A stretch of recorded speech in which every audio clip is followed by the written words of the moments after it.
still talking about the World Vet. We have a gentleman who was at the World Vet.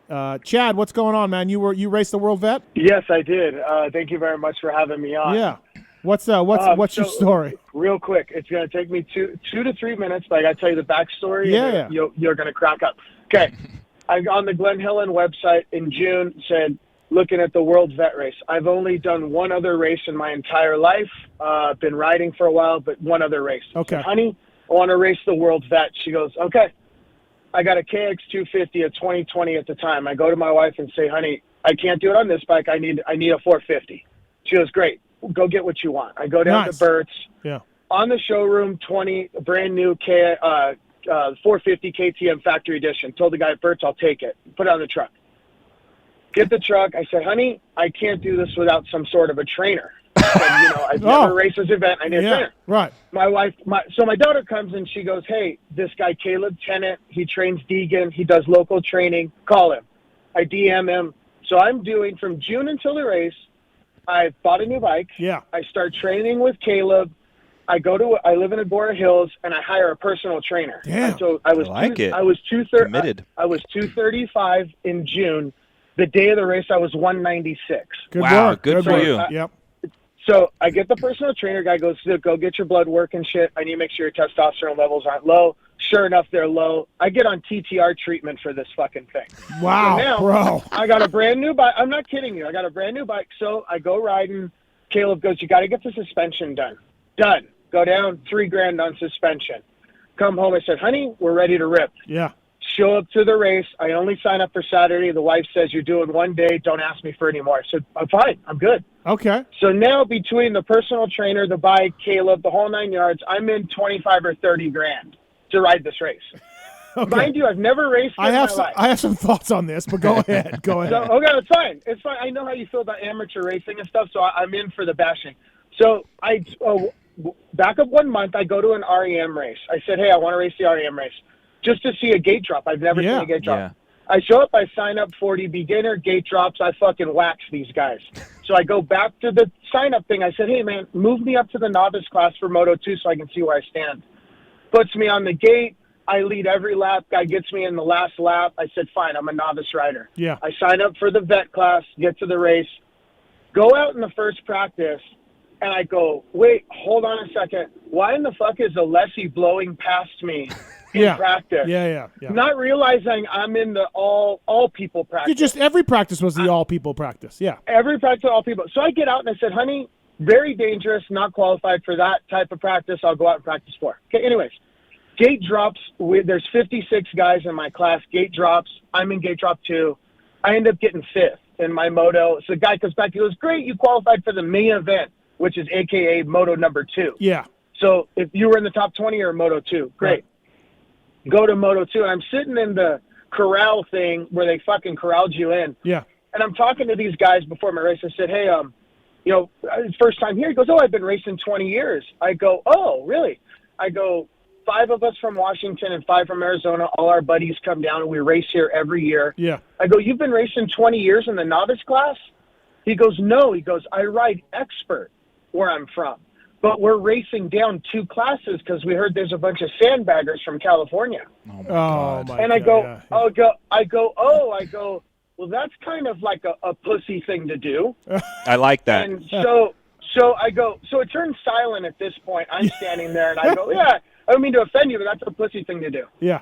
Gate drops. I ride Moto 2. I end up 11th, right? Okay. So I'm done for the day. 11th overall. I tell my wife, best 30,000 I've ever spent in my life. Great time. So I get 11th. I go back to my truck, load up, tell my wife, go home. I'll meet you guys at home.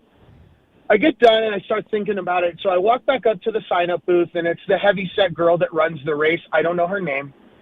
And she's in the little booth thing underneath the announcer channel. I said, hey, I got a question. Like, there's some guys on the line said they purposely sandbagged. Mm-hmm. Do you know anything about this? She goes, yeah. She goes, we checked during practice, in the 40-plus practice, and those 11 guys were about 12 seconds a lap faster. And we didn't remove them because they had already signed up for the intermediate class. And I go, hold on a second. So you were too fucking cheap to refund their money, and instead you let them screw over all the people that were riding in the right class. She goes, yeah, basically. I said, here's the deal. I'm going to go back to my truck and get you $1,100, and I want you to refund their money, and I want you to fix the finished results. I want my medal. Clank, clank, clank, clank, clank. I paid a lot of fucking money, and if you back the 11 people out, I won the race. Yeah. So I walk back up there with my $1,100, and she refuses to do it. So I said, great. So this whole time, I'm not noticing there's like 3 guys behind me. Okay. And as I'm insulting these guys that sandbag, I'm not realizing the 3 guys behind me were part of the sandbagger crew. So I walk back to my truck, and I'm just loading my stuff up, and I turn around, and the guy's like, hey, man, we don't appreciate you calling us pussies. And I said, oh, I was unaware. I'm sorry. Like, it's not a personal attack. I'm just telling you to race 2 classes down is a pussy thing to do. That's all I'm saying. Yeah. And the guy starts inching like a little closer at this point as he's kind of insulting me. And I'm like, look, it's a pussy thing to do, but I'm over it. Why don't we go our separate ways? This guy winds up and takes this looping swing. And I mean looping, like you could have put a fucking post stamp on it. On a sundial on it. Oh, my goodness. On a fucking sundial. So listen, of course, I step back. I saw it coming from a mile away. He spins around, like spun himself around. Yeah. And lands right into my arms like we were taking a fucking wedding picture. So I lock him up, and I got him in a rear naked choke. And this is right 2 rows from Vendor's Row. So I got this guy in a rear naked choke. Oh, he's gone. Man. Oh. So I locked this guy up, and I said, hey, man, back up. Like I don't know what's going on here. I just back up. So about 5-10 seconds goes by, and this big burly broad comes running out from behind a motorhome going, oh, my God, what's going on? What's going on? I go, listen, man, I called this guy a pussy. He swung on me, and now I got him in a chokehold. Yeah. That's what's going on. That's my husband. Right. It's my husband. Let him go. Let him go. I said, listen, I'm going to let him go. If he fucking swings on me, or I'm taking him down. That's it. I'll let him go. I let him go. So his wife starts flipping out on the 3 guys. How dare you guys?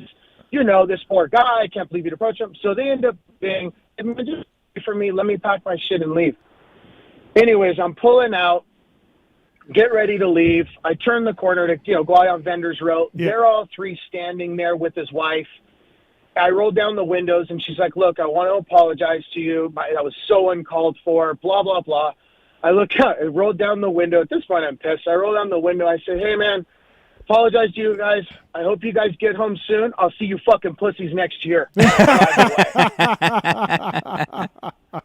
and story. the worst part about it, Steve, I can't wait to fucking sign up again. Oh my God! So that's my story, man. As I said, Glen Helen does not give a fuck about the integrity of this event. They don't care. They just want your money. And I witnessed it. I went up there with $1,100 cash, $100 bills.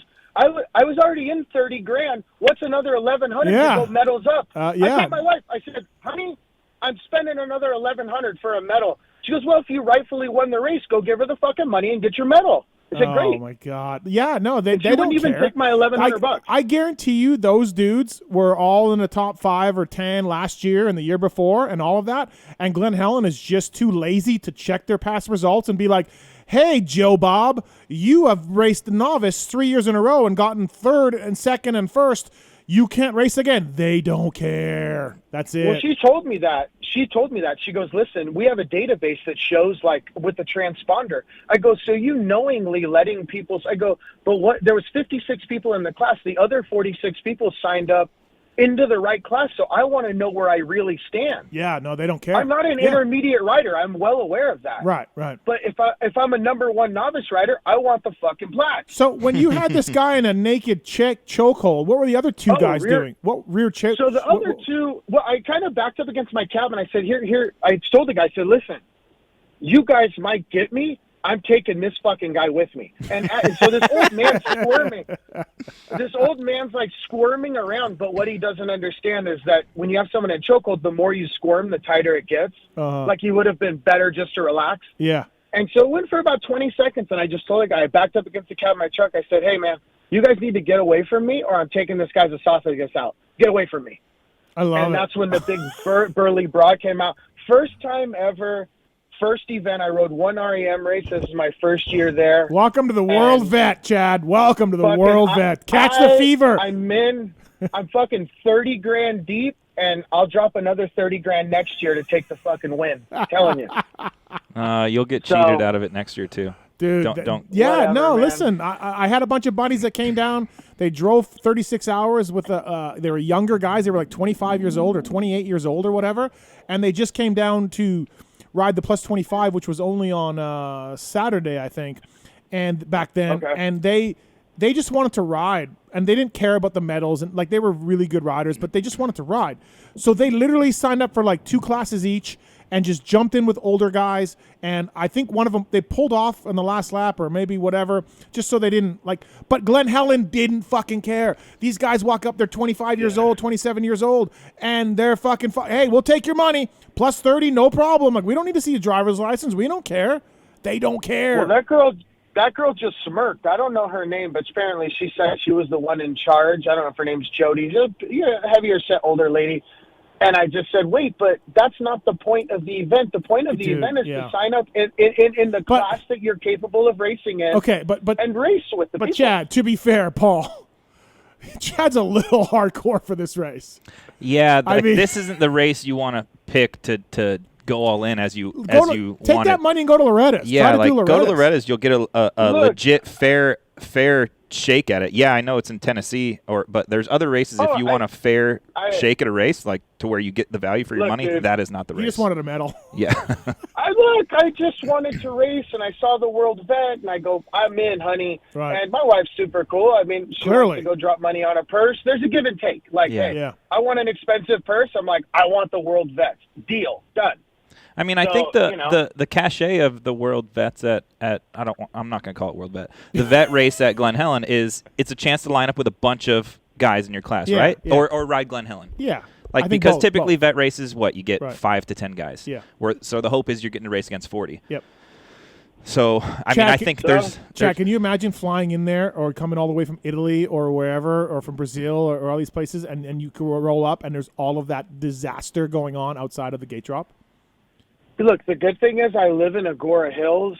I live in Westlake Village, so it's only an hour and a half drive from me. Yeah. And so I would be livid. But I even told the lady, I said, hey, from a business standpoint, I don't know if you're gaining riders or losing riders, but if the race was fair, more people are going to be attracted to that. But when the winning 11 guys win the race by 43 seconds, yeah, it's just like it's not even fun at that point. And hey, listen, we had a guy too, a Canadian guy that used to go down, and he would ride the novice class, and he put little tiny like fox heads for all of his wins at the World Vet.